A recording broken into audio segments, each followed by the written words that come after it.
ஒருவேளை வந்து சின்ன சர்ச்சா ஒரு குடிசையாக கூட இருக்கலாம், அதில் ஒரு 10 பேர் தான் இருக்கலாம். ஆனால் அந்த போதகர் உண்மையாக தேவனுக்கு ஊழியம் பயந்து செய்யும் போது நிறைய மாறுதல் வருது, மனம் மாறுறாங்க, நல்ல ரட்சிப்பு பாதையில் நடத்துகிறாங்கன்னா தேவன் அந்த சபையை தான் முதலாவது என்ன செய்வார், அங்கே உள்ளவங்க தான் பரலோகத்துக்கு போவாங்க. சரியா?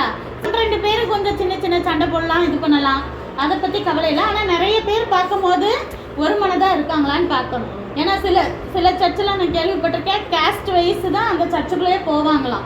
மற்ற கேஸ்ட்லேருந்து வந்தால் அவங்கள நிறைய பேரை ஏற்றுக்கொள்ளவே மாட்டாங்களாம். அப்படி பார்க்குற சர்ச்சுக்கெலாம் நம்ம போகக்கூடாது. சரியா?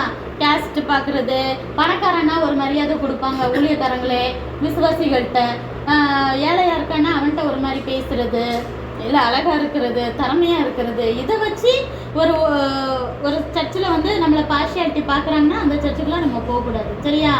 ஏன்னா தேவனுக்கு அதெல்லாம் பிடிக்காது. நம்ம எல்லாருமே நம்ம இயேசுவை ஏற்றுக்கொண்டு பேப்டிசம் எடுத்துட்டோன்னா யாரோட பிள்ளைங்க தான்? தேவனுடைய பிள்ளைங்க தான். ஒரே வீட்டில் நீங்கள் இருக்கீங்க, உங்களுக்குள்ள ஏதாவது உங்கள் அம்மா அப்பா பார்ஷியாலிட்டி பார்ப்பாங்களா?